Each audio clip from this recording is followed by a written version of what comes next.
Heat number 3, individual event number 1 are underway, starting off with a 3,000-meter echo bike. After that, they'll go an 84-foot hand-over-hand sled pull at 225 pounds.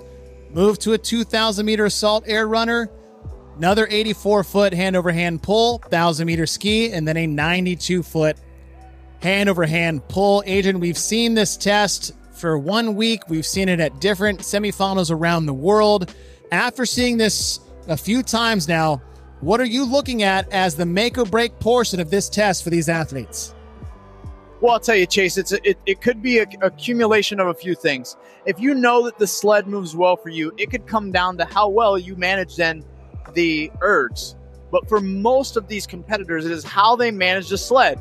And on top of that, then, can you come out controlled and conservative enough to give yourself an opportunity to not just create separation at the sled, but also be able to manage where you finish within this field, even if you're not the leader. So, like you mentioned, we've watched it plenty of times. And what's tried and true is that the ergs can be a trap and the sled can be your surest path to walking away with an event win. These are your top 20 men coming out of the 2023 quarterfinals. Starting in lane number 1, you have Drake Lewis from Wasatch CrossFit. Lane 2, John Wood from Backcountry CrossFit. Lane 3, Samuel Quant. Lane 4, Matt Poulin from CrossFit Complete. Lane 5, Chandler Smith, CrossFit Invictus. Lane 6, Jack Rosema from CrossFit 785. Lane 7, Brent Fakowski. Lane 8, Mitchell Stevenson from CrossFit I Love It. Lane 9, Cole Griesaber of CrossFit Lee's Summit.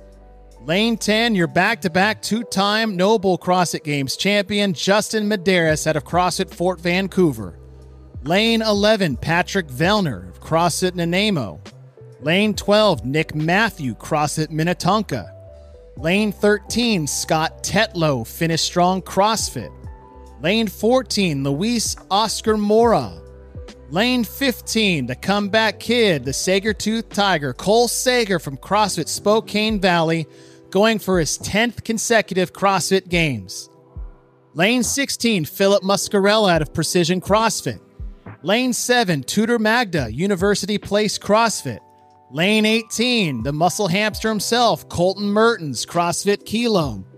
Lane 19, Roldan Goldbaum out of Strong Suit CrossFit. Lane 20, Brian Humph out of CrossFit Francos.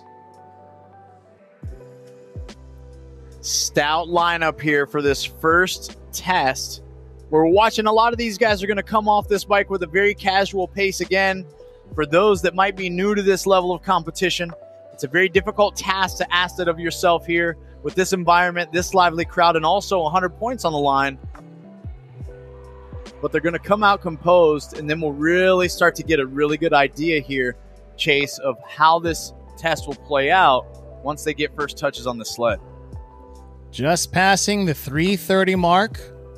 Long way to go. Longest test of the weekend for these individuals. Time cap is 30 minutes. The score to beat, set by Raphael Sancton out of 23:19 out of heat number 2. Second best score we've seen was 24:10 out of heat number 1.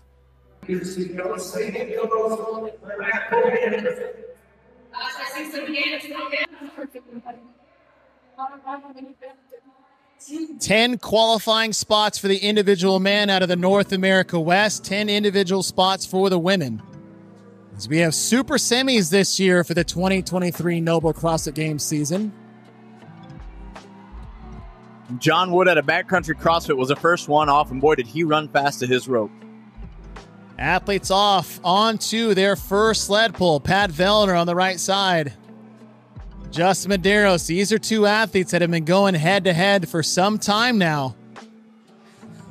Justin getting the better end of that matchup over the last couple of years, but Pat Vellner is one of those athletes that just when you think he might be hanging up the old track cleats, comes back with a vengeance and surprises you. Yeah, Pat's got a lot of fitness, and he's not going anywhere anytime soon, I don't think. You know, every discussion that he's had publicly, everything that he says, he's still having fun. He's doing what he does, and he's doing it at a high level. Why would he hang him up? Athletes on to their second sled pull. 84 feet in total, 3 lengths down, back, and down after finishing that 3K Echo Bike. They have the longest portion of this test waiting with that 2,000-meter air runner. We talked about Anthony Davis and his technical proficiency, or the suggestion that we would make to him in regards to keeping those arms long and bending them only after your hips extend. And we're seeing some application of exactly that here in this final heat. Athletes with long arms, dropping their hips, extending their hips, and then finishing pulling that rope right into their torso. Your top-seeded athletes will be in the middle lanes, 8 through 12. On the left side, you've got lane 1, 2, 3, 4, and 5. And first to the runner, nearly side by side. Lane 2, John Wood. Lane 3, Samuel Quant. And it looks like over in lane 6, Jack Rosema. Lane 7, the Professor. Brent Fikowski. Rosema now onto the runner as well. Fikowski in lane 7. Chandler Smith in lane number 5. As most athletes now on the air runner, where they will be spending the most time of the 3 move elements that they have. Justin Medeiros in lane number 10. Over in lane 11, Pat Vellner.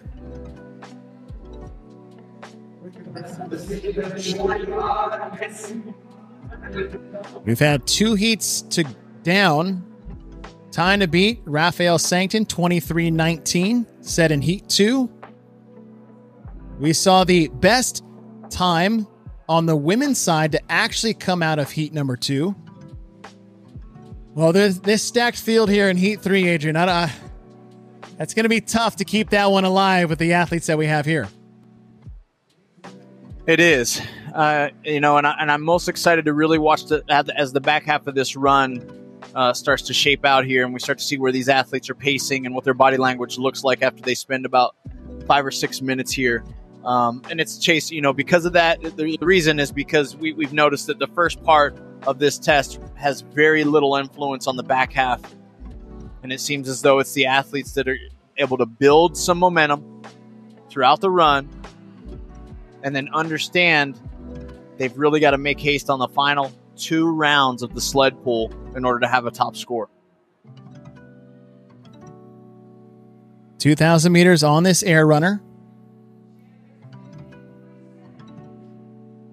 We've seen a lot of athletes talk about different strategies for this test leading into the second half, which is the double sled pull with the ski erg in the middle.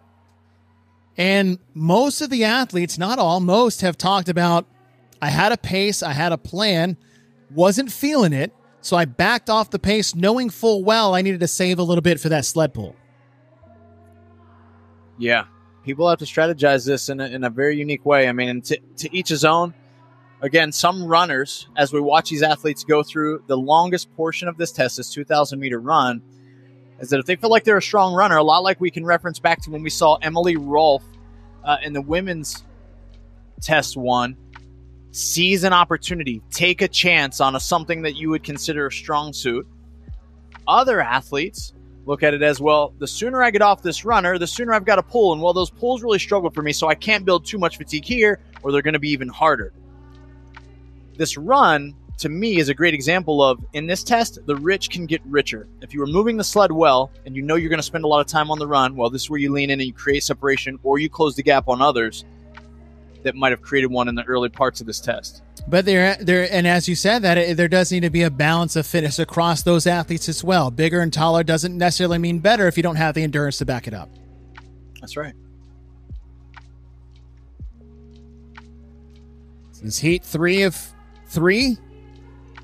These individual men taking the floor for the first time this weekend. We've already had 1 day of competition where the teams completed tests 1 and 2. They actually kicked off this morning with test 3, so they are halfway through. Just as the individual men take the floor for the first time, we're approaching the 10-minute mark. And I will say, just even watching Pat Vellner, that you guys can see in the far right of your screen, has increased his pacing quite a bit throughout, as you see him right here, dead center in lane 11. He started with a very natural, smooth cadence, and now he's leaning forward a little bit more. Stride distance has picked up just a touch. And a difference of this air runner, say, running on flat ground, that curve at the front, if you have the right technique, you can use that to your advantage without overexerting yourself. Yeah, it's very true, Chase. You can use the leverage that your body weight and the power from your legs creates. There's a bit of a compromise there when you do that. For these athletes that are posterior dominant and have the hamstrings and glutes to sustain that, they can almost heel toe it, as Brian referred to earlier, as almost like a heel strike. But if you're afraid your posterior blow up from that, because it will build a lot of fatigue there, then it can put you in a really bad spot. It can also spike your heart rate. So it's certainly a skill running on this assault runner that needs to be developed over time and through reps, and it can be very different stimulus than running on flat ground. One of the athletes we haven't really talked about too much is Samuel Quant over in lane number 3. Brian's over there watching that end of the competition. Brian, what do you have? Yeah, actually, as soon as I got off with you guys in Heat 2, I kind of forgot that he was in this heat, and I hate to say that. I mean, you've talked about it before, that a lot of times he flies under the radar, but if you think back to the Capitol event from the games last year, that was the moment where he really made his mark on the competition, and it was with that heavy sandbag carry up the Capitol stairs. With the heavy amount of grunt work at the end of this workout, and he's already out in the front of the pack, we know he can long run, we know he loves that kind of implement. I think he's going to have a strong finish and come out with a bang here to start the weekend in California. A very good point about flying under the radar. I think Samuel Quant, with his success early on in his career, had some on-off years, have some top finishes across he's just one of those athletes that is really oddly flown under the radar. Yeah, he really has. It's very true. Sorry, Brian, I was just adding to that. It's like, you said, Chase, he doesn't get a lot of love, and I was like, well, you wonder why. But I appreciate this about Sam Quant, is that he stepped on the scene, he had success early, and what he hasn't been is some Instagram prima donna or someone that's like, hey, look at me, look at me. He handles his work, and he goes about it in a very quiet manner, and yet he's still one of the most tried and true competitors within our sport, and we do find ourselves talking a lot about him, and usually towards the end of a competition where we're like, oh, by the way, here he is again in the top 5. Yeah, I'm very much lesser-known athlete right next to him in John Wood. He was in the Wodapalooza field this year and did quite well. He moved the sled just about as good as Sam did, and if they're able to get off this run at the same time and have that little push against each other, it might be difficult for anyone else to catch him. Brian, who in this field would surprise us that might struggle here in these 20 athletes?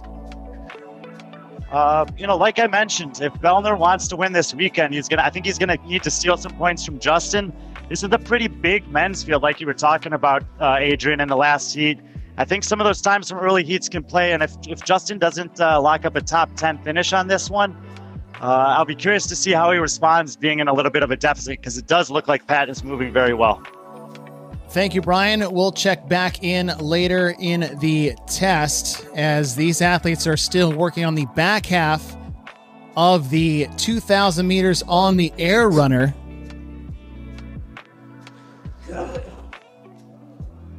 These lanes 11 through 20. We heard Colton Mertens was struggling a little bit in lane 18 with the sled. Got a hand up for Vellner, Chase. Oh. Hand up for Pat Vellner. If you think of a man who is a man who's good at upper body pulling with endurance, stamina, and strength, you talk Pat Vellner. You do, and then when you talk Pat Vellner, it's natural to talk Brett Fikowski, and his judge also has a hand up. Vellner off the runner first, and we work to the back half of this test. 84-foot sled pull, 225 pounds on the sled, 1,000-meter ski, finishing off with one more sled pull. And Pat Vellner off the runner first, and here comes Brent Fikowski. We talked about earlier that Brian had mentioned Fikowski may be using a technique, and if you look at Fikowski actually fared the best of anyone in this field. If you go all the way back to 2016. Oh, yeah. In the heavy rope chipper, ending with that sled pull. The way he pulled that sled got him one of those event wins in his rookie year. And Brent took the lead there on that first initial pull off the runner. So Brent Fikowski, Pat Vellner. Your top two. Muscarella is off over in lane 16. Brent Fikowski in the pink shorts. Those center lanes. Pat Vellner in the black shorts, red socks, trying to hold off his countrymen. And one thing that Brent's doing extremely well is creating that long body and long arm position that we mentioned. Even in the last heat, we were watching Anthony Davis almost do the opposite. But Brent is being patient with the way he gets it moving. There's no jarring or jerking of the sled. He gets the rope extremely tight, and then he reaches literally as far as he can before creating any momentum back towards his body. This is going to reduce a lot of unwanted or unneeded movement of the sled and help him save energy. You know, one thing Brent Fikowski does very well, he's nicknamed the professor for a reason, and it's his meticulous approach to not just strategy itself in the test, but how he executes particular movements. We've seen him use odd techniques or that we considered odd and unique that actually work well in his favor. And one thing with this sled, Adrian, as you mentioned, is it's not just the technique that you have, but not having any wasted effort or energy because of how taxing this sled pull can be. Yeah, and it's interesting as I watch Vellner make his efforts to move his sled, he's starting to take some longer breaks in between his pulls. And one of the substantial differences between him and Brent, again, is how much Brent was reaching forward instead of just sitting back initially. He reaches forward as much as he could, then would lean back. And I'm actually starting to see Medeiros implement a similar strategy that Fikowski was doing before he got on the ski. As literally Brent Fikowski's looking behind him, Chase. He's looking behind him to see who else is on the ski erg with me as he watches Sam Quant join him. The answer is no one until Sam Quant got there, Brent. But yes, looking over his shoulder, always aware of the surroundings. Adrian, you talk to different athletes in different camps, and they have different approaches about that competitor awareness on the competition floor. And you see some athletes say, I just stay in my lane. They say of other athletes that is like, I'm fully aware of what's going on at all times. What type of athlete are you? Oh man, that's a great question. And for me, it really depends on the test. And I got to be honest about it's dependent upon my own capacity. When I know I have an opportunity to lead a test, I do have the freedom to look left and right and decide how I need to play that particular game within that test. But if I know this is going to be a test for me that I have got several limiters, I've really got to make sure I don't go to muscle failure, or I've really got to make sure I don't come out too hot, then is when I become a little bit more self-concerned and I keep that battle a little bit more internal. So I think historically, Chase, throughout our sport, we've watched athletes at the top and we hear their conversation about playing the field, and it's because their general physical preparedness is at such a different level than the rest of the field that they have an opportunity to play with gears and not just be running full speed all the time. You know, one thing about Brent Fikowski and his just history of competition and the success at the regional, semifinal, and games level usually centers around long tests and chippers. And if you look at test number 1, I know we get hyper-focused on what test 6 is as a skills chipper, but this in and of itself is a monostructural chipper with some sled pull. So, you know, Brent went on social media a couple days ago as like, test 6 may not be my chipper victory that I may get, but we're looking at what could possibly be another event chipper win for Brent Fikowski if he can hold on to this pace. I think you're correct 100%. And I really believe that this is still that format that makes Brent Fikowski so very dangerous. When we would watch him come onto the scene so strongly back in 2016 and punch a ticket to the CrossFit Games, it was with events or tests just like this, where he would just beat the field by minutes at that time regionals. And we were like, oh my goodness, this dude moves like a machine. He's a robot. Full field onto the 1,000-meter ski before they get to their third and final sled pull. We're slowly approaching the 20-minute mark. The time to beat set in heat number 3 by Raphael Sancton at 23:19. Your leader so far in this heat was Brent Fikowski, but we got to say it before it happens. Don't count out what Quant can do on the ski erg. Yeah, and I'm watching him right now chasing lane 3, and he is pulling with urgency. It's not that he's just moving through it. He's not trying to recover there. He's pulling with force. He's dropping his hips into that hinge position, a lot like Brent Fikowski, as we watch his judge raise his hand in the final stretch of these 100 meters. Brent Fikowski, judge, hand in the air, designating 100 meters left on the ski. We are 3 minutes out of the unofficial time to beat. Before we get there, Brian's got something on your back-to-back champ, Justin Medeiros.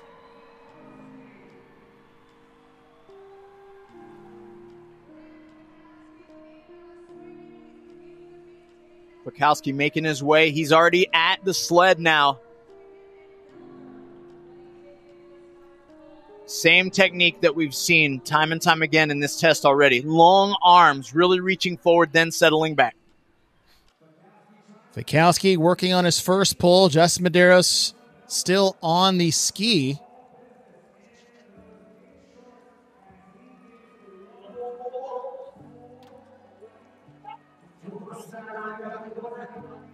He's joined by Quant, Chase, but Quant had to take a moment to actually fix his sled. The rope was caught under his sled, so before he could begin his run back, he had to adjust that, and that could cost him some precious time. 2 minutes before we reach the time set by Raphael in heat number 2, 23:19. Brent Fikowski, your current leader in this heat. Got Pat Vellner, Cole Graysaber, and Mitchell Stevenson on the run, joined by Justin Medeiros here for their final sled pulls as well. Justin Medeiros, your back-to-back CrossFit Games champ for the individual men on his first sled pull. And it looks like we got a big fight for third place. Right now it's Brent Fikowski followed by Sam Quan and about 4 or 5 other athletes.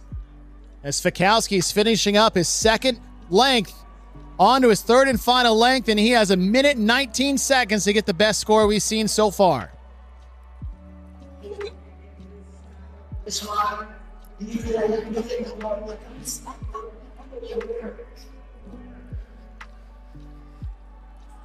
Brent Fikowski in lane number 7.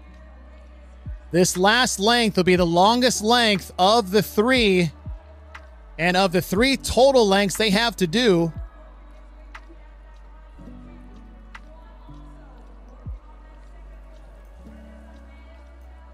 Medeiros still about 3 feet ahead of where Vellner is with his sled, both on the second length of their final 92 feet of the pool.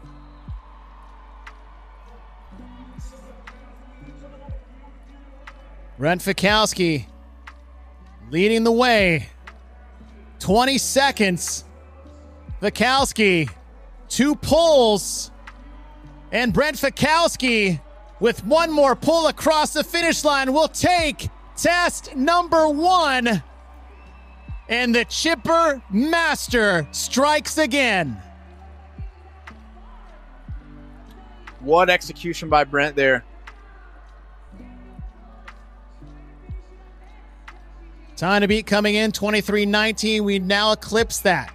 Now the question is where Sam Quant is going to be.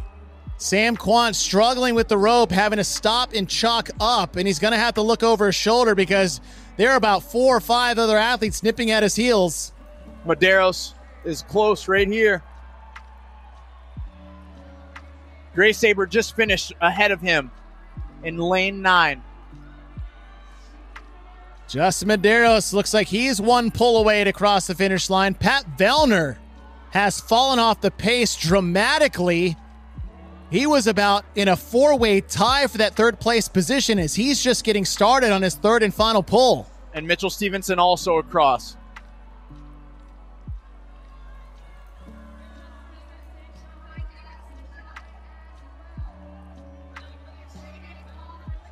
Brent Fikowski with an unofficial win to start the weekend.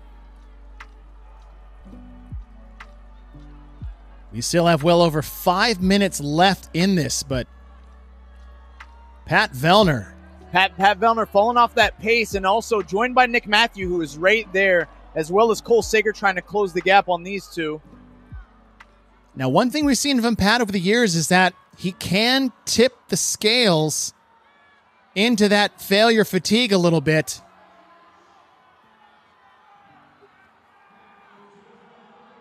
And Nick Matthew comes across the finish line. These athletes Vellner right after. Vellner has crossed the finish line. As these athletes are working through this, let's go down to Brian Friend.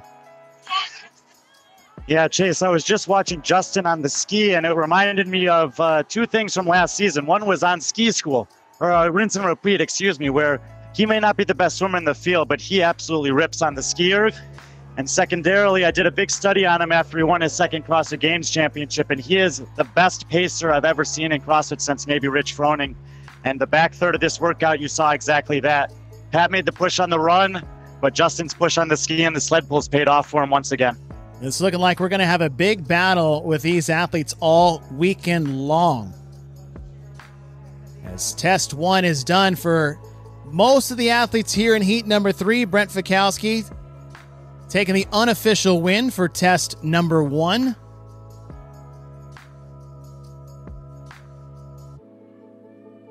As we have 4 minutes remaining in this 30-minute cap.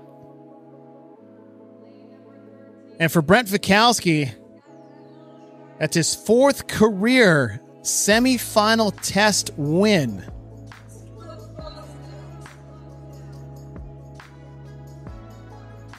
And in true professor fashion, did it with the cleanest sled pulls that I've seen so far in the 2 weeks that we've been watching this test take place.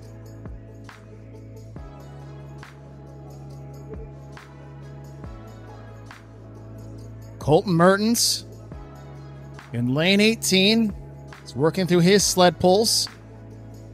Either side of him, you have Tudor Magda, Roldan Goldbaum. Just over 3 minutes remaining before we hit this 30-minute cap. Drake Lewis also still an athlete out there on the floor. Just finished his first length of the last 92 feet. We have 3 minutes remaining. Goldbaum and Madison and out there in lanes 18 and 19.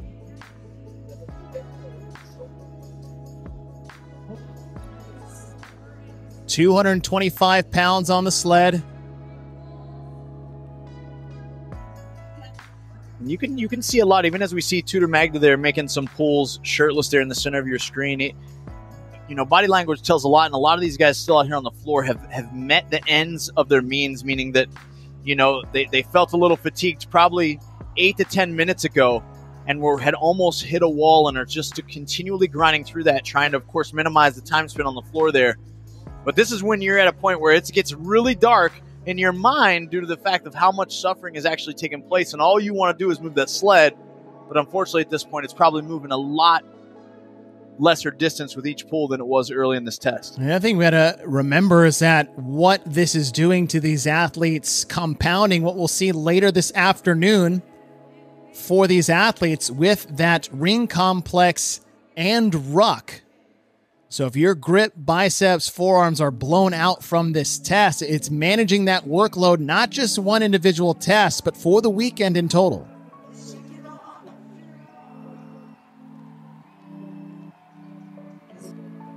Yeah, it's interesting, Chase. I just saw a side conversation between Brett Fikowski and Pat Vellner over there. They were both messing with Pat's sled. I don't know if it's one of those conversations where Pat was like, hey, yeah, you should have felt my sled. Your sled looked light. Why don't you come see if mine was as light as yours? As there's a little bit of a briefing taking place between a few of these athletes.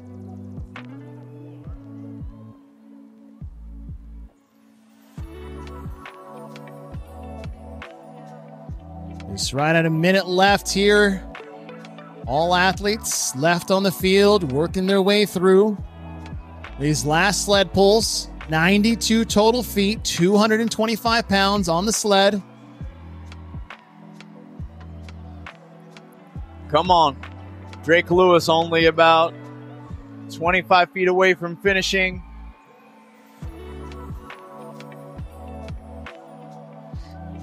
Every rep counts for these athletes.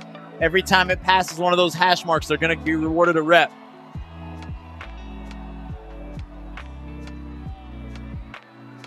"20 seconds remaining.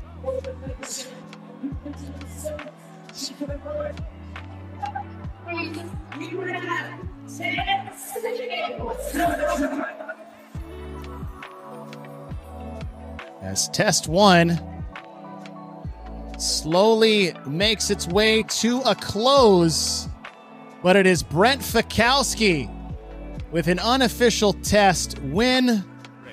Here are the 10 men in this 6th and final heat. Cole Sager will be in lane number 10. He's going for his 10th straight trip to the CrossFit Games, and Nikki Brazier has more on him. Yesterday and asked him about his mentality going into this event. Specifically, he said that he did practice everything as soon as all the tests were released, but what's most interesting to him is despite being in this sport for the better part of a decade, each and every competition still feels fresh, still feels exciting, and he still feels like he has an amazing opportunity here to make it back to the games. Sager will be on the far end of the floor, and right in the middle, a battle we are used to seeing. Justin Medeiros, the 2-time defending fittest man on earth, and Pat Vellner, who's looking to bounce back from a 15th place finish in test 1. Pat Vellner has as good a history with the ring muscle ups as anyone in this space. A great indication back at the Rogue Invitational. The ring muscle up event is where he was able to put pressure on Justin. But Justin, every time he feels pressure, he just rises to the occasion. Yeah, Pat Vellner's an amazing athlete. You know, he's a bigger guy, but he has great gymnastics. Round 1 has started. Vellner working on his 2nd of 5 complexes. Those are done now. Looked like there was a no rep there for Medeiros, but he continues to work. You can't break these up. Doubtful that a lot of these men are going to do that. You know, Brent looks pretty strong here coming out of that dip position. If he could sustain that, he's going to do real well today. Vellner, Matthew, Scott Tetlow were the first 3 men of the one-legged squats. Griesaver, Stevenson, and Fikowski also there, as is Jack Rozema. You know, I bumped into Nick Matthew yesterday during check-in, asked him, you know, if there's one event we have to get ready for some eye-popping performances, he said it was today, this event, and then test number 6 on the final day. So big fan of some gymnastics. He's got that pop in those legs. He's gonna love those burpee box jump overs. This is a good test for him. Well, Scott Tetlow in lane 8 has moved into the lead here, and he'll get to the box first. Yep. And look at the sense of urgency from all the athletes as they transition from the rings to single leg squats. It was different than the previous rounds, right? Different than the previous heats. You know, Scott Tetlow, very similar athlete to Colton Mertens. You know, obviously he got a penalty in the event in the open, but he set the top time originally in the running burpee pull-up event. So this kind of body weight stuff is right up his alley. Yeah. Look at Vellner making moves on this. All of these guys pretty much had 90 seconds on these burpees. You know, Pat Vellner, was looking good there in test number 1.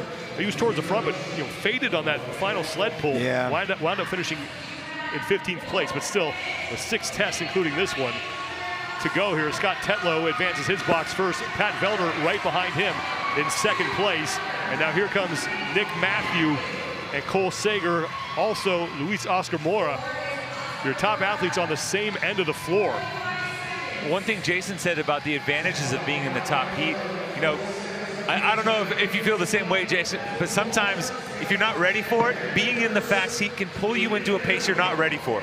Well, 100%. So Tommy, I mean, you come into a workout like this and you have to have a strategy, but you need to know that if people go out too hot, you got to stick with your game plan. But at the same time, with a minute left in the event, you got to go. And Cole Sager in lane 10 is hanging towards the front here. Took a quick peek up at the clock. They have now 10 seconds remaining in this opening round. And these scores are extremely close. There you go, Vellner hits my 20. So Vellner has advanced his box along with Tetlow. Tetlow did not get that last one, neither did Sager. So Vellner is through 20. Scott Tetlow is through 21. In lane 9, Luis Oscar Mora is through 19. We know Sager got into the 20s. He's through 20 even. Justin Medeiros in lane 5 is through 16. Dude, Well, Bear Complex is offering fans the ultimate VIP experience at the 2023 NOBULL CrossFit Games. You can scan the QR code now for your chance to win free tickets, a meet and greet with Noah Olson, and a Bear Complex prize pack filled with top quality gear. Wow. You know, earlier heats, maybe 16, 17 in the first round was the top score that you saw. It is the lowest round here right now. Dude, the lowest score in this feat. Isn't that crazy? Tell me, these guys are walking out. I'm like, all right, we're going to see 20. I think we're going to see 60 or close. Only 4 reps separate every athlete here, first from last in that opening round. Tetlow's your leader with 21. He's one up on Vellner. If these guys get to 40 on this round, I think we'll see 60. Love it. Absolutely love it.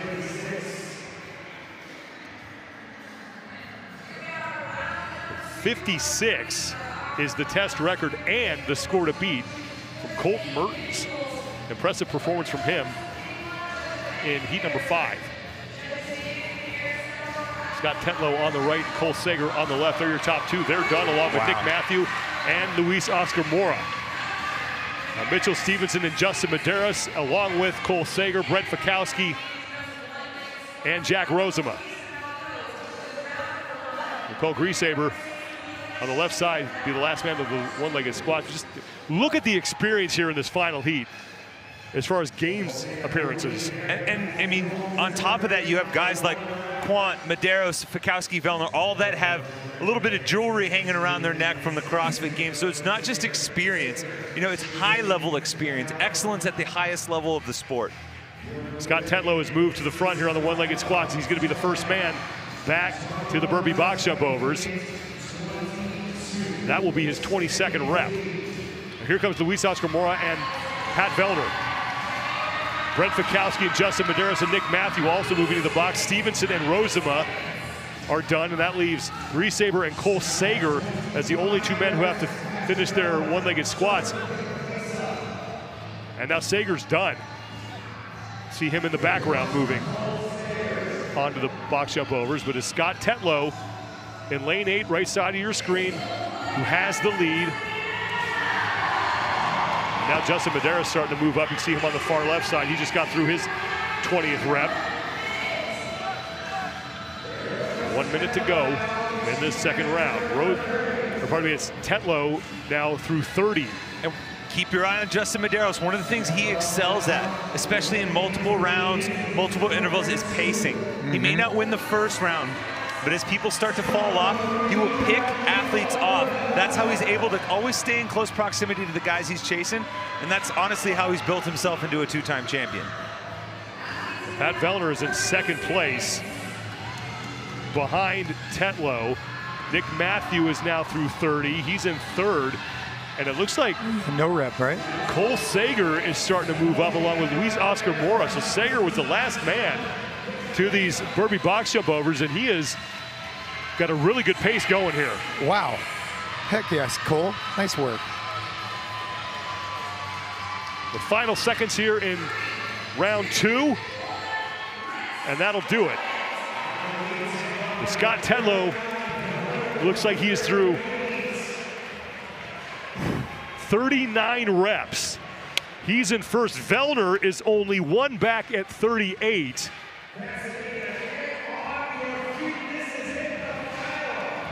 In lane 10, and Cole Sager's got 34. And we're, you know, touching the 40 range here, but look how many boxes are in close proximity. There's no letting up from this heat. You know, you expect to see the leaders, maybe the first 2 guys out, you know, in no man's land by themselves, but everybody's there pushing the pace. You know, I think you're going to see Colton's score possibly go down right now. Well, Nick Matthew also has 34, so it's Tetlow with 39 is your leader. Vellner is in second with 38. And then you have Sager at 34 and Matthew at 34. Wow. That 56 is in danger right now because, whew. You think we're getting 60? Yeah, Mertens had 39 after this, but remember, the top score overall, Emma Lawson went 21-19-21 last week. Right now, Scott Tetlow through 2, 21-19. Could be the recipe right here. Here's the third and final round. 5 complexes here. Justin Medeiros in lane 5 is through 31 reps. And he's on his final ring complex. The Velder is done, along with Matthew, and here comes Tetlow. Now Medeiros is off, along with Brent Fikowski. And we haven't talked about it much, but this is a strong showing from Brent Fikowski. One thing he works tirelessly on is muscle-up technique. In an event like this, where form can break down with the added odd object, technique is going to be huge, and he's been able to hang tough in this with something that necessarily isn't his strong suit. And Fikowski is through 33 reps of the burpee box jump overs. He's right there. The Velder and Medeiros neck and neck. Here comes Tetlow on the right side of your screen. 20 reps. They have to do a set of 5 on one leg, move forward, and then a set of 5 on the next leg. And Medeiros just got hit with a no rep.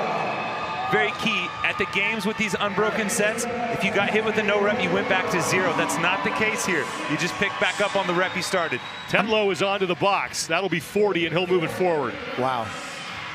Now here comes Nick Matthew. Brent must be happy with his performance so far. You know, coming off a first place finish, this is probably the event that he was probably looking at as his worst event of the weekend. So I'm excited to watch him compete for the rest of the events. Well, once again, Cole Sager is towards the back on these one-legged squats, but he made up a ton of ground in round 2 on the burpee box jump overs. Pat Velder still in second place behind Tetlow. Brent Fikowski closest to the camera, their bottom left. He's got a good pace going here too. This is, I'm gonna say this is vintage Pat Velder. He may take his lumps, taking a chance and crash and burn, but you know what? He's gonna come back swinging. He always finds a way to battle back. Jason, I gotta ask, you know, we're about under a minute here. What's the time frame in your mind where you know you can just shut it off and right go now, flat? Right now. Like these guys right now, they know. I mean, 30-inch box jumps is the real thing, with especially with the weights on, but they got to go. Well, Brent Fikowski is now in a battle with Nick Matthew for third. Tetlow has moved forward. He's in to his set of 50. So 30 seconds. So that's 51. This will be 52 for Tetlow unofficially. Tetlow now through 53, 20 seconds ago. Here comes Velder into his 50s. And Tetlow's getting real close on the edge of that box there. His leg's starting to tire. There's 54. That's 55, so one more to Ty Mertens. Look at the pace from Velder on the left side of your screen. And Tetlow looks like he may have tied. I don't know if he got credit for that one. So we'll see, but that one's gonna be close. But Tetlow, judging by the placard on the floor, ties Mertens at 56. And he got 21 to Colton's 20 in that first round. So if that number holds true, Scott Tetlow will get the win via tiebreak. Want people to keep their mind and their eyes on Colton Mertens. Colton Mertens, yeah, Actually, Mertens, yes. Sleeper. Okay, you're right. Sleeper. He really excelled and punched his first place for this weekend semis last night in test 2 with the weighted complex and the burpee box jump overs. He won that. Did he? No, he took he second. Yeah, he took it. He took. Yeah. I think they tied actually. Tiebreak. Yeah. Okay, Colton. Thank you for clarifying. Now in the previous Greg's heat, watching out for me. in the previous heat, the fastest person to go back to the finish the 10s was about 90 seconds, give or take. 124. Let's see how fast these guys get through 10s. It's not the only thing to think about, but look at the sense of urgency, Adrian. They go from bar to bar to bar, and that's the difference, man. And we've got people running already. Chandler Smith in lane, what lane is Chandler in? Lane 6, just racking out these dumbbell Chandler bench press reps. Smith making light work of those. Light work of those dumbbells. And we're gonna kind of work our through. Just, the action is already deep, it's already pumping. In lane 1, Will Bennett working through. Jake Rosema making slight work of his squat cleans out there. He was one of the first ones to put his hands on the barbell.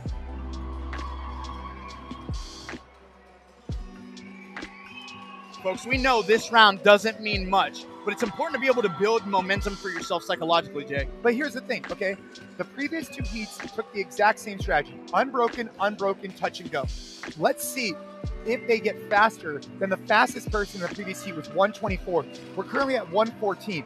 And what the difference is there, purely transitions. Yep. So if Chandler gets off of this faster, it's, okay, there we go. We have someone off right there.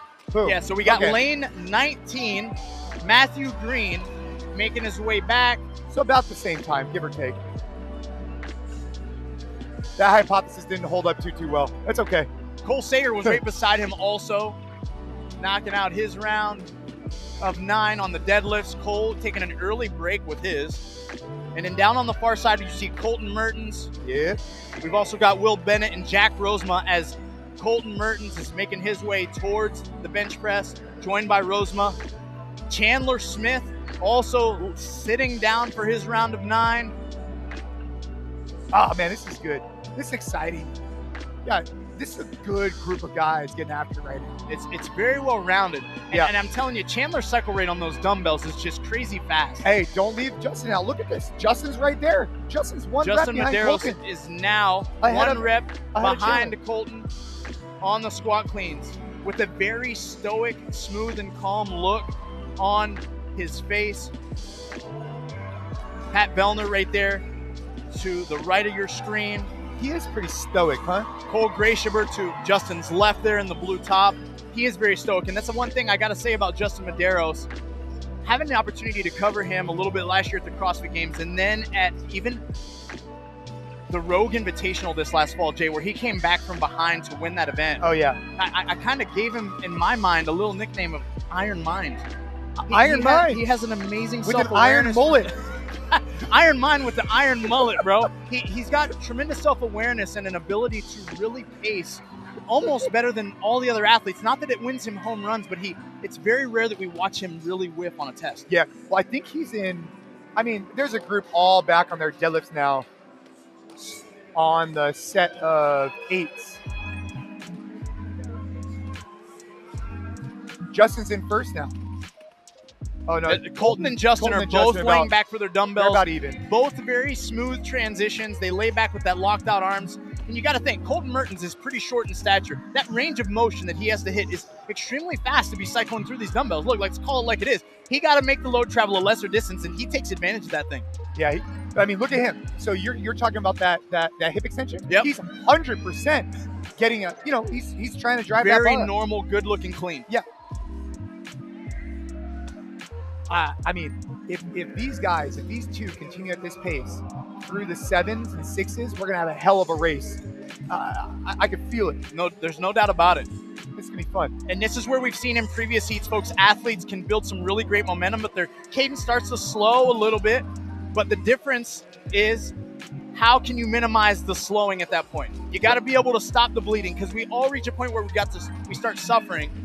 But you got to control it in those middle rounds. John Wood just got a no rep. I felt that for him. One of those no reps on one of those benches, because the difference between going from 8 and now doing 9 reps, sir. That sucks. Yes, sir. We see Chandler Smith on his squat cleans there, dead center of your screen.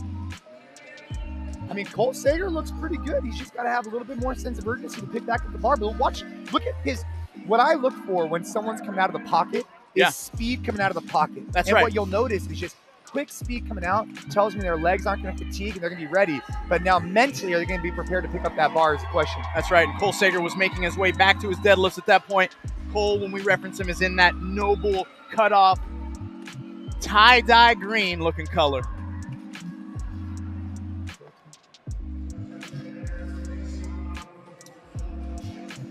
As you're watching Mertens, who is our current leader here, into his squat cleans. Oh, yeah. Still making very consistent work. Jay, you talked about not stepping back from the bar and body language and cadence. What do we think about Mertens' cadence here? I mean, bro, he's on a mission right now. I mean, he feels good about this event. You could tell. He's mentally in a place where he's earned the confidence through years of wrestling, training, this and that, to know that he can pick up that bar and he's not going to fail a rep. So he's got to go. Yeah, you got to go. And when you're feeling good, you got to make haste. Look at that. There you go. Now, this is a moment right here. They're starting 6s, right?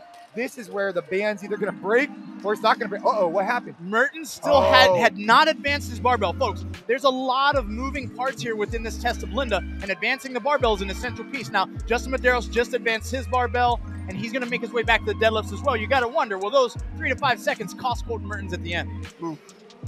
And also just psychologically, right? You're mentally getting ready for a deadlift. You got to go back. It's tough. Chandler's still looking good. There's quite a few guys still looking good out here. It's going to be a good race. Pat Vellner's on his 6s as well. Oh, look at Pat Vellner's sneaking up.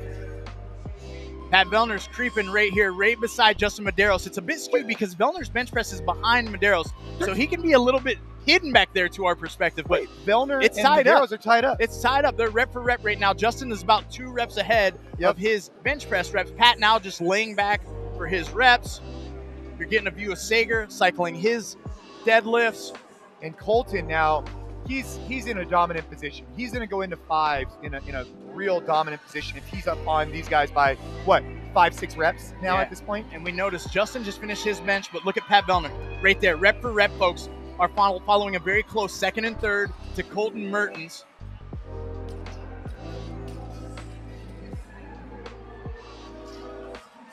What's up, Brian? Yeah, I think some people watching want to know why there might be a difference in some of this stuff, right? In the broadcast. Oh, for sure. Yeah. There's a difference in the broadcast, folks. We're here on the CrossFit Games podcast channel, right? We talked with Don Paul yesterday. It was a strategic move to only cover a portion of the events the traditional way through regular broadcast, and this is what we've got. We've made some do. Chase Ingram had the idea to throw some stuff together. CrossFit got behind us and being able to use the resources that were provided. We've had some tremendous help from the community to bring you the coverage live here for yesterday, test 1 of the Indies, test 3 of the teams, and today, test 3 Linda. Oh man, I thought Colton was about to go unbroken on his. Is he on 5s or 4s? We can't He's see on from 5s. here. He's on 5s. Colton Mertens is now on his round of 5 as you watch him working there in the black top, teal shorts. You got a great race going on between Justin and Pat Vellner right now. Justin just had to break up his bench press right now. Pat is not going to put those things down. That band has been broken. We'll see. Well, we got Mertens all the way back on his deadlifts now. These guys haven't even entered their squat cleans left. We're talking. Is the record on? It's definitely up for grabs, right? You called it before we started. Colton Mertens could compete with Sam Cornier's 12:04 today. Don't let me down. Don't just get it. Don't just take the win. Try and set the record. Because now he's on 4s now. Oh yeah, dude. And watch this. If Colton comes over and gets 4 unbroken cleans, all right, I'm gonna freak out. We've got Colton approaching his barbell here. I don't think for he's his round of 4. Let's see. Colton, what do you got? What do you got? Not yet. Okay, not yet.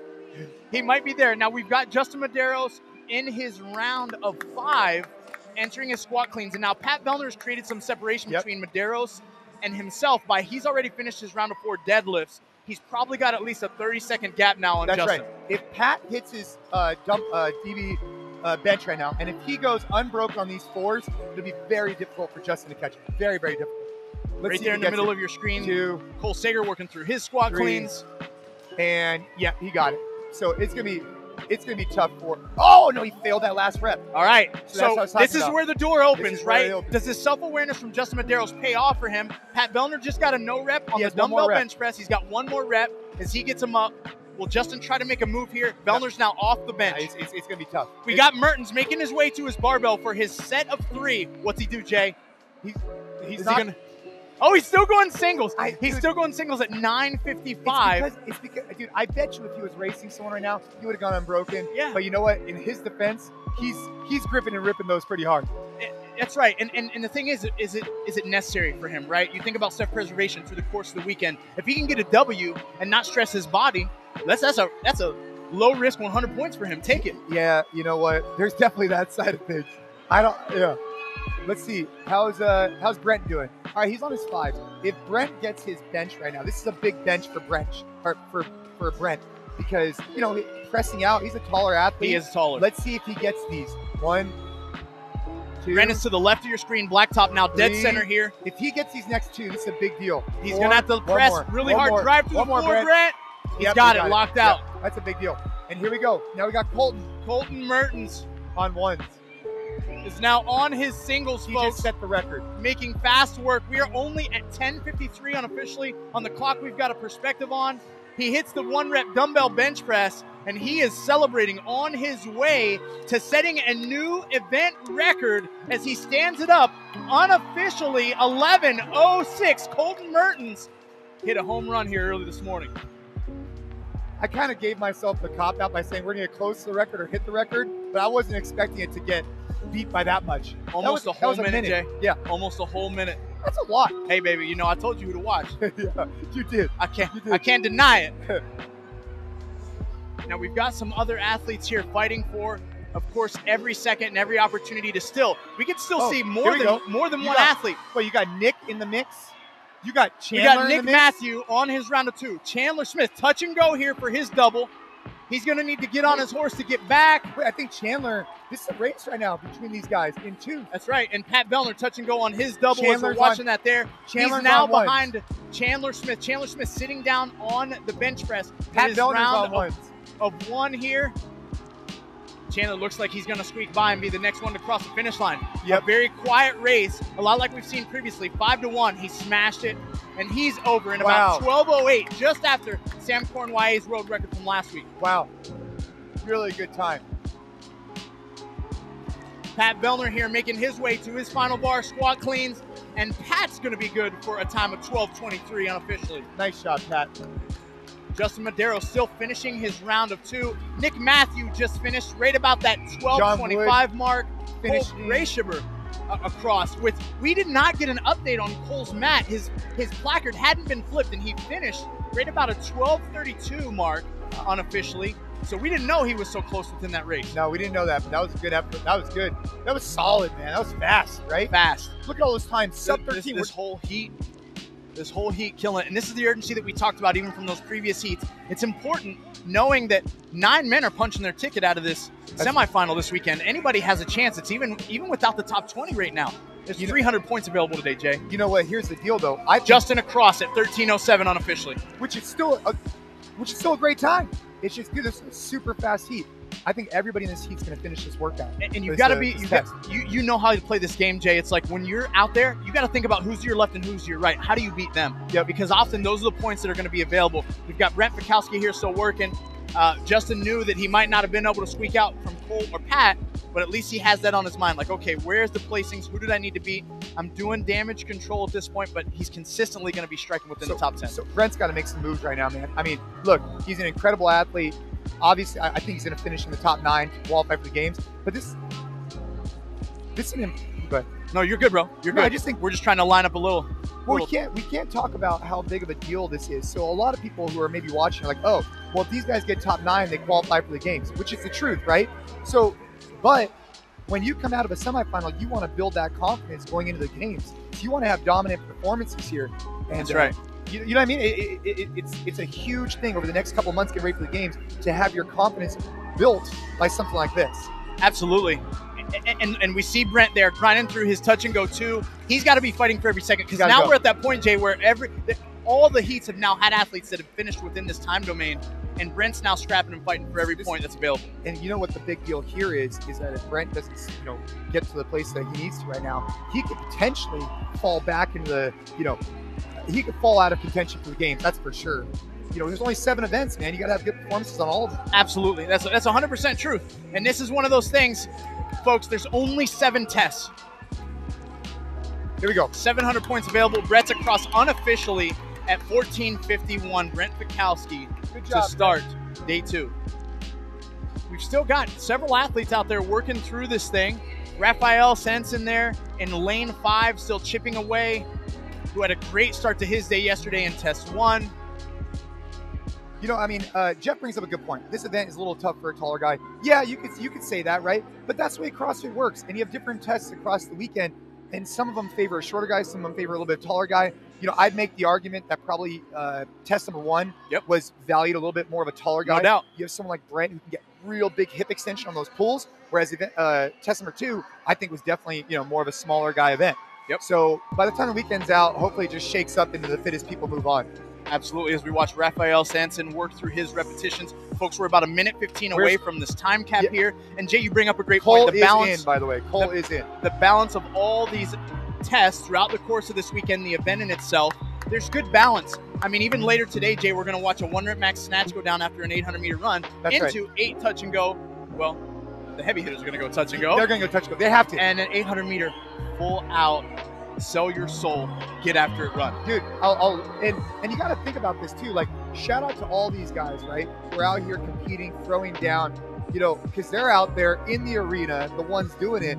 And man, the fatigue coming into the hamstrings. Then they need to go in and go for a full snatch, and then they need to run 800 meters on that on the assault runner twice. And you know how much posterior chain hamstring that is. Oh, you know it. Blowing you up, blowing you up. And here's the beauty of the community, folks. Cole Sager had finished that test, and he was out there leading the crowd through the charge to spur along these athletes still working.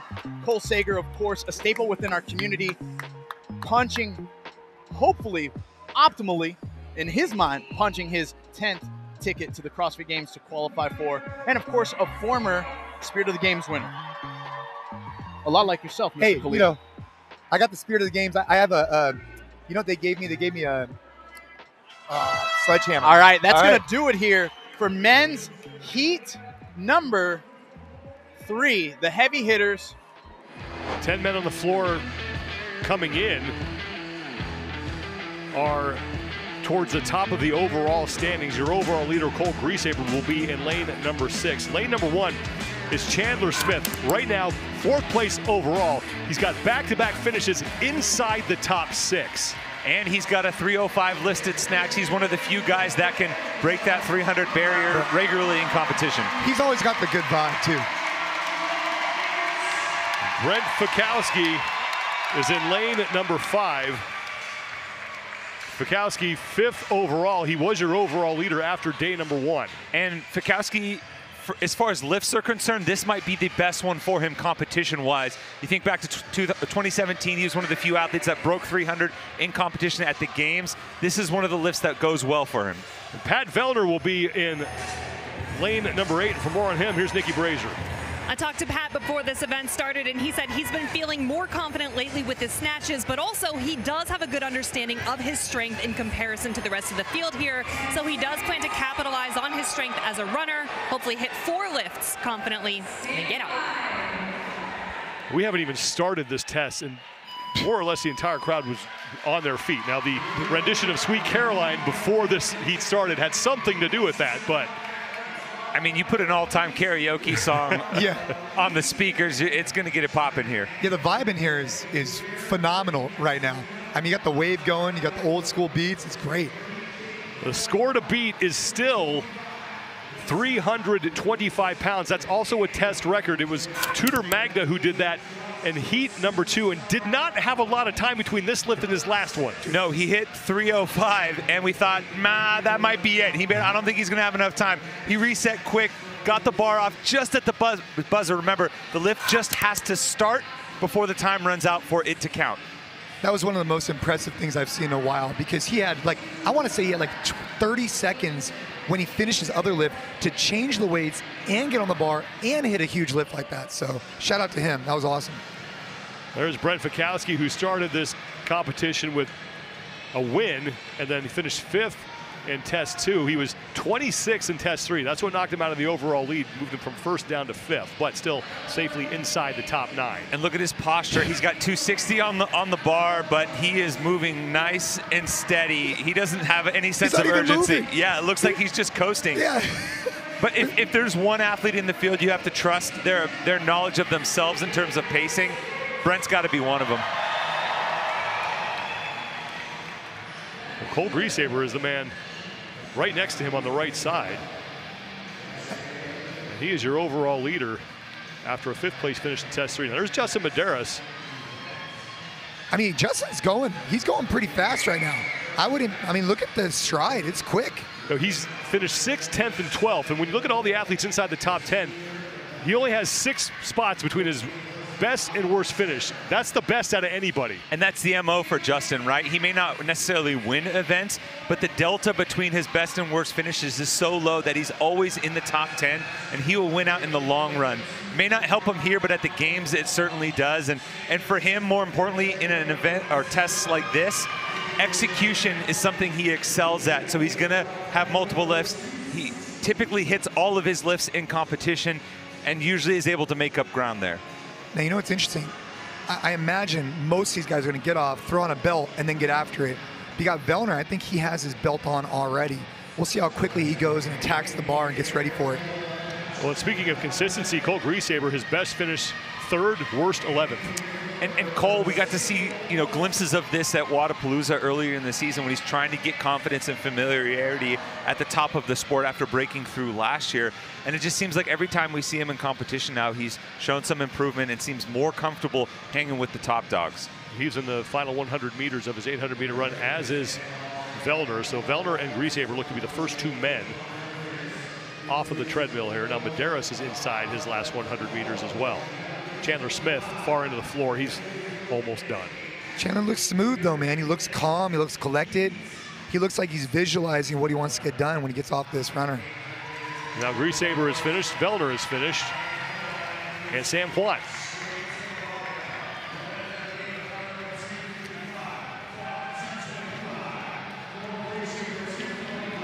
All right. Cole's about to hit what? 245? Yep. Chandler Smith walking up to his bar. Cole Griesaber hits Nice 245. Lift. Chandler Smith hit his opening lift. Vellner's good at 255. Justin Medeiros at 255. So Pat Vellner deciding to go with the power snatch technique. We'll see how that plays out as he gets heavier loads. Griesaber going up to 265. Nick Matthew hit 245. Chandler Smith is loading 275 on the bar. John Wood just missed. Fikowski's good at 260. Griesaber is getting set for his second lift. Medeiros looks like he's jumping up to 275.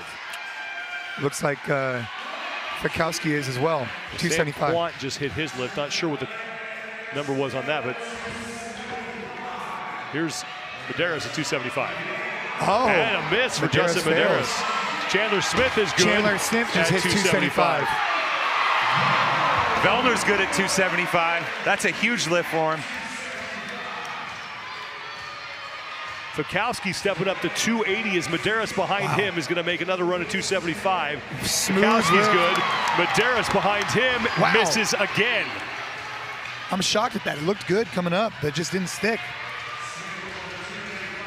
And Nick Matthew adding 275 as we now have just 1 minute remaining. Sam Quant good at 270 in the back there, upper right-hand part of your screen. Cole Griesaber's jumping up to 275. Fikowski's going to 290. Griesaber's good at 275. Nice lift Chandler Smith at 295. Yeah, let's go, baby. Is good. Pat Vellner at 285 is good. Medeiros now hits 275, so that's big for him. And he's still got enough time to get one more lift in. Here's Fikowski at 290. That is good. And I mean, Fikowski's strategy paying off. He hasn't missed the lift yet. He's been totally calm, low heart rate. Within a matter of one lift, he overtook mostly everybody on the floor who got 1 or 2 lifts before him. That's right. Starting off at 260. Pardon me, guys. Sam Quant just hit 280. Medeiros is going up to 285, and Fikowski loading up to 300. Vellner's set the lift. Vellner at 290 there, the upper part of your screen. Yeah, Vellner, get him. And he will get it. Medeiros at 285 will have that. Chandler Smith at 305 on the left. Fikowski at 300. Fikowski is good. Smith will miss. And there's the horn. Wow. Wow.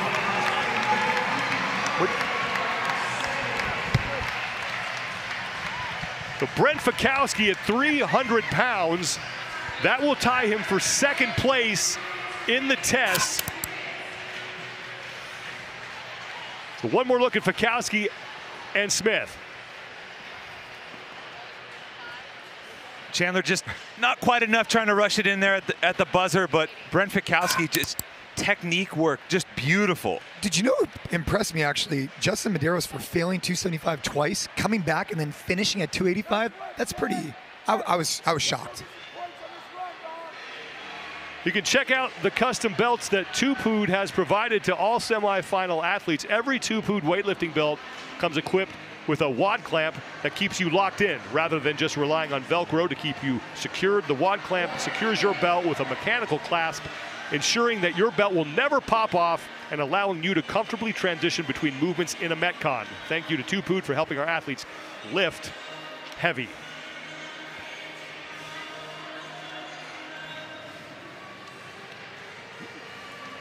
Here's test number 5.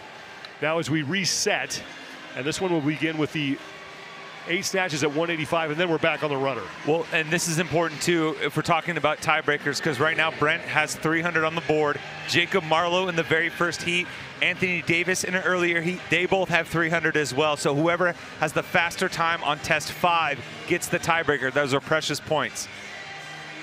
Well, Justin Medeiros is going to wind up with a lift of 285, 9th place. Dude, that's a great. Super consistent. Very.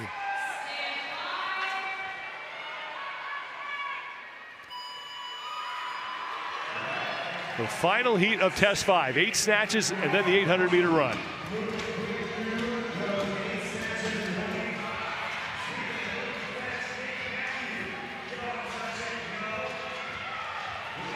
I'm really excited to see how this run goes. You saw Medeiros, obviously probably a little frustration coming off of a few missed lifts, knowing he's going to try and make up some ground here. Matthew Fikowski, Medeiros, and Velder all to the runner at the same time. And you have guys that you know you're going to be competing with at the highest level on either side, and you feel like, hey, maybe this is a chance to make a statement here. Oh, yeah. Fikowski's in a totally different mindset. You can already see it in his stride, that knee position. Just everything about him is completely different on this run, which it should be. So as far as the tiebreak is concerned for Fikowski, with both Davis and Marlowe, Davis's time in this test, 3:18.2 seconds. Marlowe was 4:02.5. He was toward the back of his heat. Look at Fikowski's position and where his knees are. He's driving his knees up higher, getting those longer strides. Again, as a fellow 6-foot-plus athlete with some long getaway sticks, you can really get that thing humming. I don't know how that feels, but what I do know, is that we learned from last heat with Raphael and with Colton. These guys are going to get off, and I know for a fact they're going to sell out to hit that buzzer. They don't want to lose by a quarter of a second or whatever it might be. 3:07.56 seconds is your best time, and the Canadians are leading the way. Fikowski on the left, Velder on the right. All right, this is going to get good.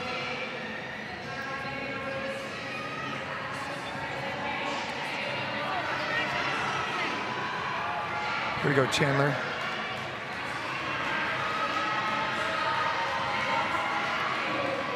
Pat Velder started off the competition with his worst finish. He took 15th, then a third, another third, and right now 6th in test 4. Well, part of that finish was he burnt in hard on the assault runner during that long event, so maybe a little redemption here on the runner by emptying the tank at the right time.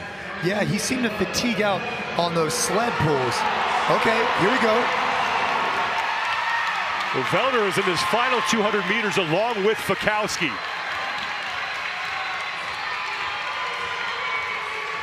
The judge's hand in the air for both athletes. Judge's hand in the air for Matthew, Griesaber, and Medeiros now. Wow.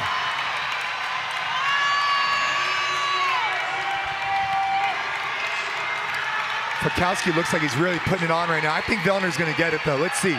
Velder's going to be off first, and Pat Velder. 255. And here comes Fikowski. Nice job. 100 points to Pat Velder. Fikowski's going to take second. There goes Sam Kwan. That is big for Kwan. He's looking to get into the top 9. Mitchell Stevenson and now Nick Matthew. Here come Griesaber and Chandler Smith. And Smith may have edged out Griesaber because of the slide. Now Medeiros is in.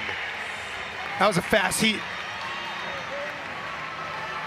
Chandler Smith is going to edge out Griesaber by 0.2 of a second.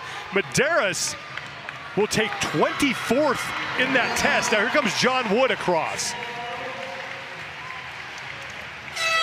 Wow. Look at that, Velder and 256.39 seconds for Pat Velder. Brent Fikowski was 2 seconds back of him. And look at Velder's pot. He looks like he just had a walk in the park. Here are the 10 men who will be in this 6th and final heat. Justin Medeiros will be in lane number 2. And Tommy, he's been, I don't want to say fading, but his performances have gotten worse throughout the competition. He's gotten worse on each subsequent test. Hasn't looked like the champion we're used to seeing on the competition floor, but you know what? Don't doubt him. And Justin Medeiros in 7th place overall with 331 points. John Wood is down in lane number 10. This is the first man on the wrong side of that cut line. He's only 3 points back of Mitchell Stevenson. And Justin Medeiros is the first man done with his first set of 10. So he is attacking right now. And Wood coming off his worst finish last night, a 41st place finish in test number 5. So, you know, maybe looking to rebound a little bit and get himself back into a qualifying position. There's Justin's family cheering on Justin, who's the first man to the rower. Here comes Sam Quant. And Jack Rosem at the far end of the floor. And now everybody else getting started on his 500-meter row, as John Wood will be the last man in. I like seeing Justin push the pace a little bit today. That's the Justin I'm used to. You can just see the look of focus on his face. Obviously, he doesn't like being anywhere but the top, and unfamiliar territory, especially at a semifinal level here.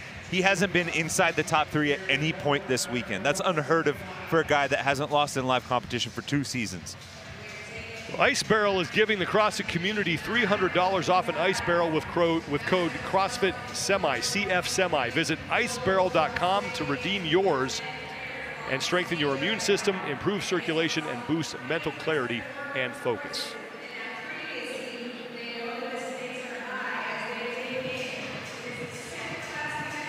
After these 500 meters on the rower, it's the 3 handstand pirouettes. And then things get interesting as we get to the rope climbs and the wall-facing handstand push-ups.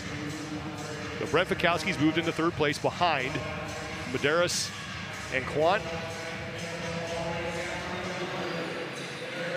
And Brent Fikowski is, I think, moved ahead of these 2 guys on this portion of the test. So Fikowski, your leader, comes in 2nd place overall. He went 2nd in test 4 and 2nd in test 5. Impressive. I mean, despite all that, the margins are still close. I mean, you see Justin, we talk about how unfamiliar it is for him to be in 7th, but a couple of good events here, he can work his way back up into the top 5, especially with the volatility we've seen on the final day from the first week. All judges' hands in the air, and it's going to be Sam Quant and Justin Medeiros, the first 2 men out. Now here come Cole Griesaber and Brent Fikowski, along with Nick Matthew. And every athlete immediately onto the pirouettes. The difference between this first set and that last set is just tremendous. Night and day, and I know most of these guys are probably in attack mode and they want to hit this unbroken, but whether or not that's a good decision will be decided on the back end. Well, Griesaber and Medeiros were done first. Medeiros is already on his first legless rope climb, and that was no problem for him. Velder and Fikowski onto the rope climbs, as is Sam Quant in lane 3 and Chandler Smith. This is rep number 2 for Medeiros. And that's, I think, some of the fastest 2 rope climbs we have seen in any semifinal yet. He is on to the wall-facing handstand push-ups along with Pat Velder, who's moved into 2nd. Now Fikowski is done, and he'll head to the handstand push-up wall. And here comes Sam Quant. 10 minutes, 10.17 seconds, the time to beat from Colton Mertens in heat number 5. Nick Matthew also in lane 8, just kind of touched the floor, gave a quick little shake, and was right back up the rope. Now joining them on the wall as well. And this was another event that Nick Matthew, when we talked to him beforehand, said, I'm really excited to showcase some skills here. Obviously, he won the skill speed medley at the games. That was kind of his introduction to the community, so definitely has some high-level gymnastics capabilities. So Justin Medeiros now has 5 reps remaining.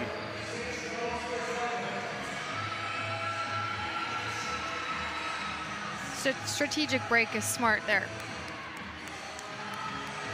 And as far as the race for the top spot on the overall leaderboard is concerned, this could be a very big moment for both Velder and Fikowski, as now Medeiros is done and he will go back to the rope.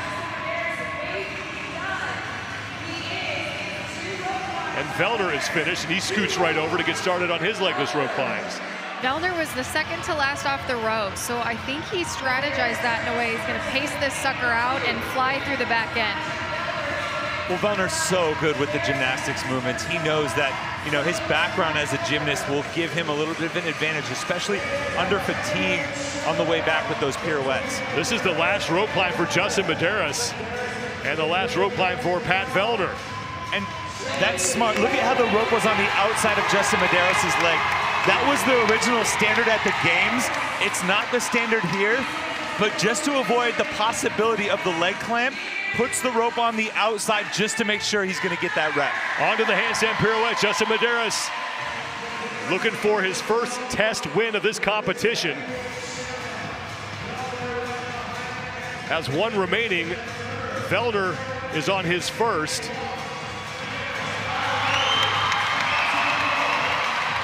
And now onto the 500-meter row, and Justin Medeiros is just demolishing this test right now. He looks like a man possessed. Regardless of how the weekend has gone so far, you know, there are opportunities to remind people, hey, I'm still the champion. Here comes Vellner. He'll take a break before his third and final pirouette. Now Fikowski is done in the background, and he'll get to work on his handstand pirouettes. Sam Quant done as well. Vellner got really close to that line, and now failing. Nick Matthews starting to creep up as well. He's on the top of the screen there. And here comes Sam Quant. So Vellner with another missed rep as Justin Medeiros continues to run away with this thing. And no need to rush here for Pat. He can take an extra break a little bit longer. We've seen in the past whether it was Wodapalooza with the overhead squats in the first event. And now his hand there, he hit the line, he got the no rep. Yeah, this is dangerous territory because we've seen in competition shoulder fatigue over time catch up with them, whether it was the sprint shoulder to overhead event at the games last year or the overhead squats at Wodapalooza. Sam Quant is now onto the rower in second place as Vellner continues to fail here. Fikowski has passed him as well. And Nick Matthews is about to do the same. Guys, and Vellner is a gymnast. This puts this test in perspective. Right here is where it's won. And now Vellner's through. He'll be the fourth man to the rower along with Nick Matthew there on the far right side of your screen as Medeiros is in the final 100 meters. Time to beat 10 minutes, 10.17 seconds, but maybe not for long. And honestly, based on how the last rep for Vellner looked, it didn't look like as much of a capacity thing as more of maybe he's rushing the pace a little bit. Justin Medeiros onto the barbell.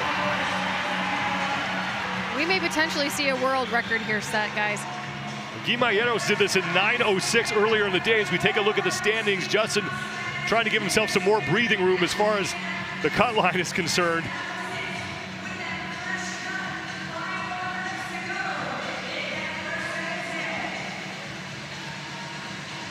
Two best times we've seen so far, and Justin Medeiros is through 10 and will move on to his second barbell.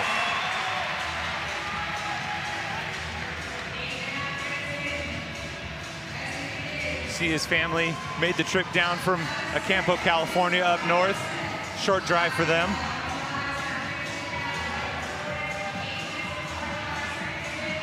Justin Medeiros is going to reverse the negative trend in a big way. Do not make this man angry. You will not like him when he is angry. And Justin Medeiros takes heat 6 and sets an event record. And that's the Justin Medeiros we're used to seeing. Head down, pushing through adversity. Sam Quant looking to lock up second place, not only in this heat, but also in this test. 8:55.89 seconds for Justin Medeiros. Quant is through his first 10. Brent Fikowski is onto the barbell in third place in this heat right now as Pat Vellner puts on his belt.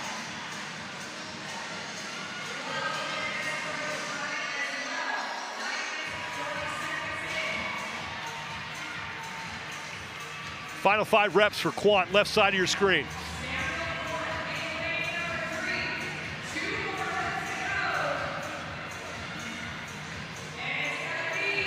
And Sam Quant is in, and he will take second place in the test and lock up 97 points. And now Fikowski looking to come across the finish line. If he hurries, he can get inside of that 10:10 mark. And he may have done it. It's going to be close. And Vellner over here creeping a little bit ahead of Nick Matthew now. Well, Mertens is going to wind up in 3rd place. That's big for Colton because Fikowski did not beat his time. Fikowski now 4th place in the test as Nick Matthew and Pat Vellner are closing out their overhead squats. And this is huge for Cole Sager. He came in at 10:32, so now these are other athletes that are going to fit in between him and Mitchell Stevenson, who's just finishing his first set of overhead squats. So Vellner and Matthew are now done. And Mitchell Stevenson, as you mentioned, Tommy, just put the barbell down and will move to his 2nd set of 10. As Cole Griesaber looks to be the next man across. And Chandler Smith is on his final set of 10. Mitchell Stevenson just missed his first rep. Griesaber is across. Mitchell Stevenson in the background now having problems getting that barbell stabilized as Chandler Smith has just 1 rep remaining and he will get across the finish line. Stevenson missing another rep now. So Chandler Smith takes 14th in this test. Sager right now is in 5th. We mentioned 21 points was the gap for Cole Sager coming in. He may make that up in just this test alone. And Colton Mertens could find himself inside the top 9 as well.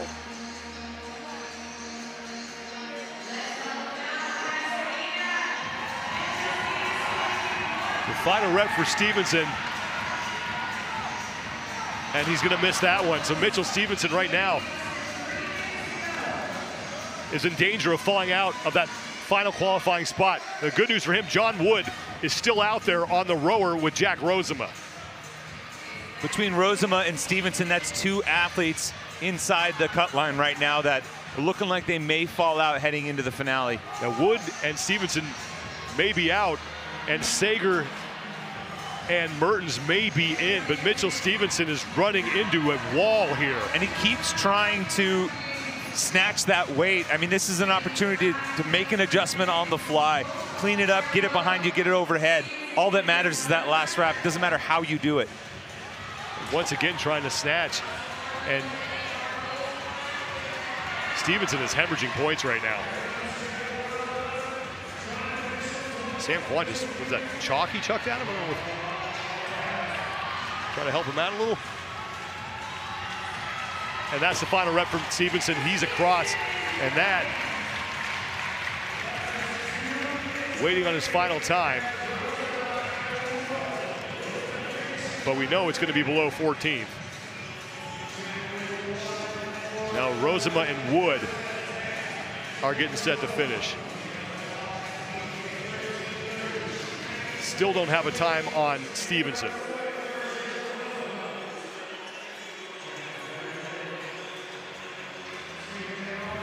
Stevenson, 13:36.06 seconds. That's 20 seconds in the test. Cole Sager and Colton Mertens look to move inside the top 9 and maybe even up a little higher.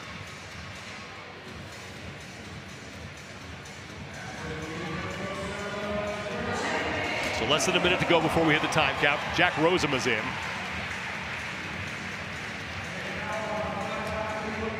Rozema 8th place, so he's in danger of maybe falling outside of the top 9 as well.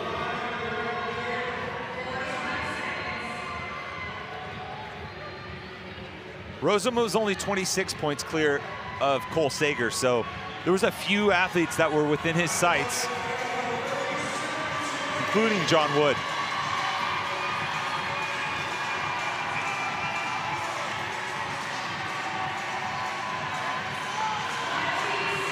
"20 seconds left for John Wood, and now he's running into problems on his final couple reps.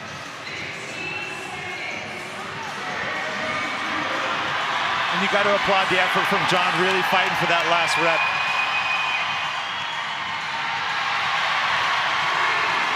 And Wood is across inside that 15-minute time cap. 10 men on the floor, 9 of them right now occupy qualifying spots. Luis Oscar Mora in lane 10 is the man who does not. He comes in 13 points back of Cole Sager. He is on the right side of your screen. Colton Mertens is in 8th place overall with 385 points. He's got to finish 12th or better to guarantee him a spot at the games. Vellner, Fikowski, and Quant, they've all clinched. And Cole Sager, if he finishes 5th or better, doesn't matter what anyone else does. He's going back to the games for the 10th straight time. Here we go.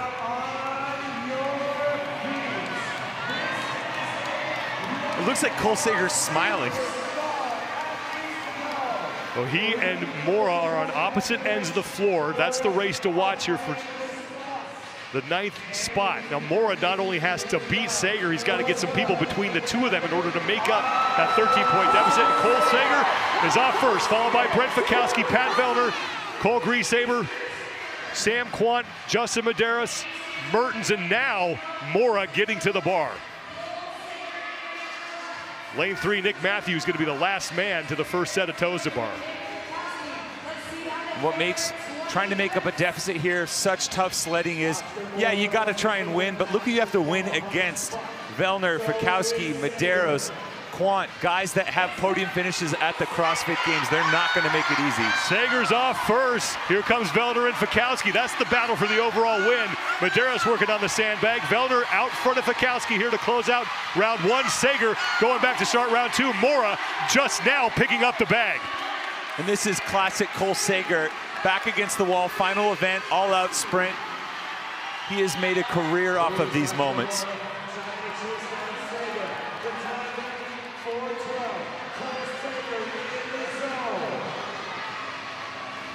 Mertens and Mora now just getting back to the bike. Now, John Wood is the guy who's watching this really closely.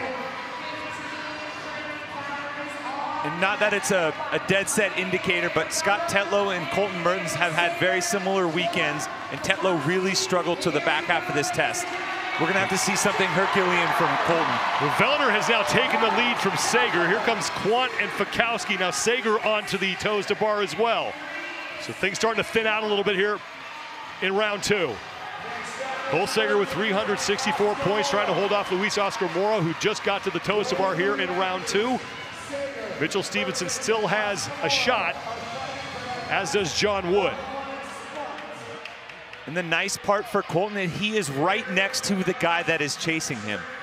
You know, from a visual standpoint, to keep the guy that you know is gunning for your spot in your view the entire time. Vellner's picking up the bag. Here comes Fikowski. Now here come Cole Sager and Sam Quant. Sager well ahead of Luis Oscar Mora right now. 4 minutes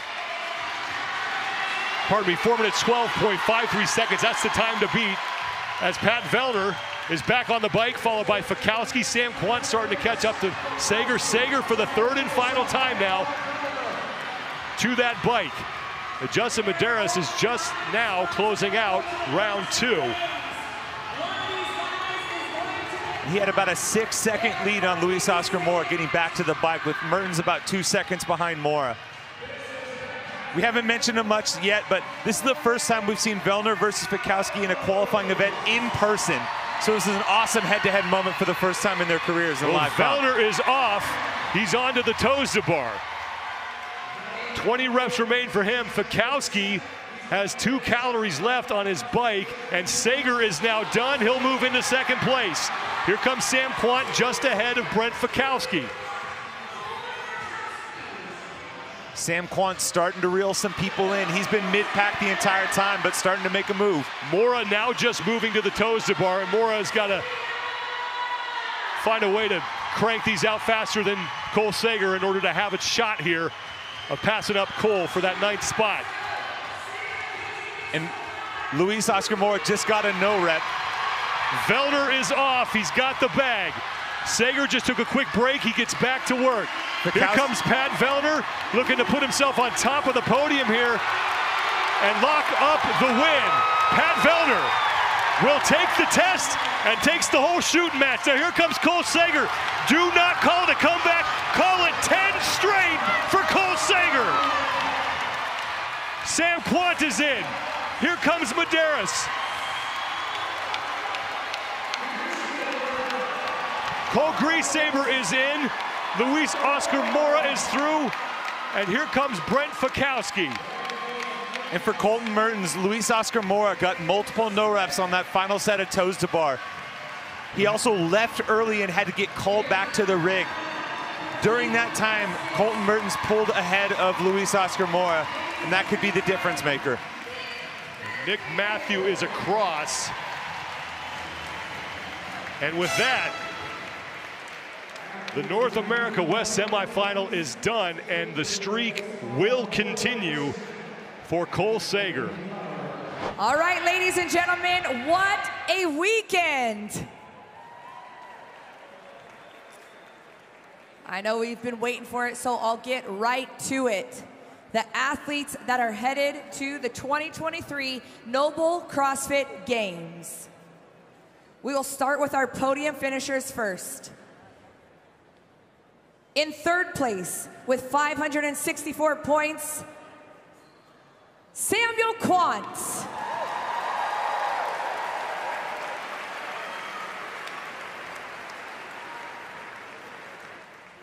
In second place with 569 points, Brent Fikowski.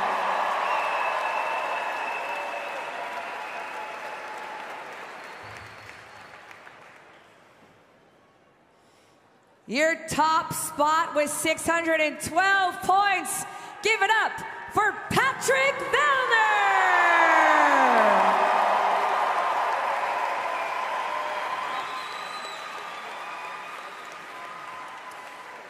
In fourth place with 528 points, Cole Griesaber.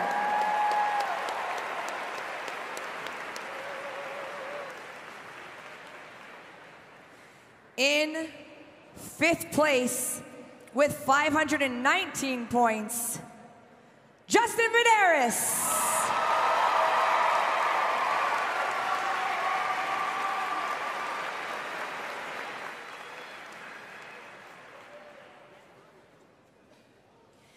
In sixth place with 490 points, Chandler Smith.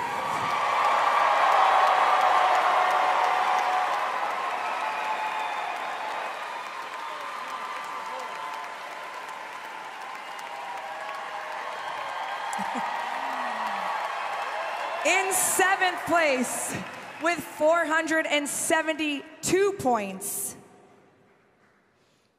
Nick Matthew.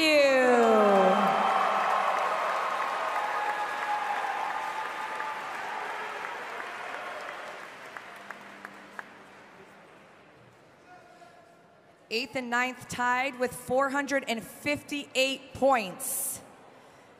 Eighth place is going to go to Colton Mertens.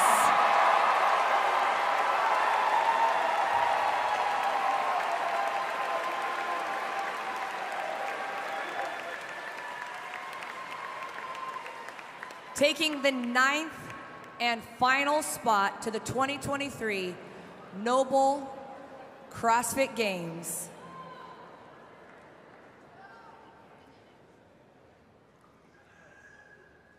Cole Sager!